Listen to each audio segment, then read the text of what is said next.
మధ్యప్రదేశ్ దొంగల కాలేజీ నుండి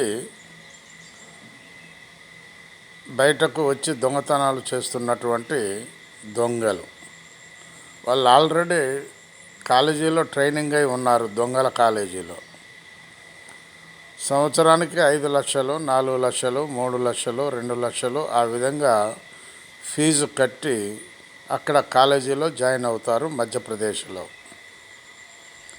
జాయిన్ అయిన తర్వాత ఈ విధంగా దొంగలను బయటకు వదులుతారు. తీసుకొని రండి, ఎవరు ఎంత ఎక్కువ తీసుకొని వస్తారో అని ఒక కాంపిటీషన్ పెడతారు. దాంట్లో ఎక్కువ తెచ్చినటువంటి వాడికి గ్రాండ్ సక్సెస్ అని ఒక సర్టిఫికెట్, దొంగలకు కింగ్ అయినటువంటి వాడు సర్టిఫికెట్ ఇస్తాడు. ఇదంతా మధ్యప్రదేశ్ రాష్ట్రం నుంచి జరుగుతుంది. ఒక మధ్యప్రదేశే కాదు, మధ్యప్రదేశ్, బీహారు ఇట్లాంటి రాష్ట్రాలు చాలా ఉన్నాయి.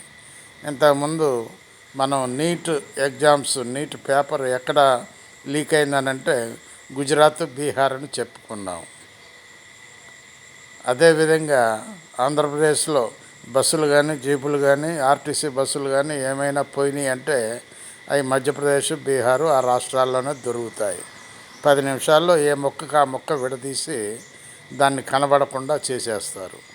అట్లాంటి వాళ్ళు కూడా ఉన్నారు. కాబట్టి మరి రేపు మన జాగ్రత్తలో మనం ఉండాలి, కానీ ఇట్లాంటి దొంగల వలన మనం తప్పించుకోలేము.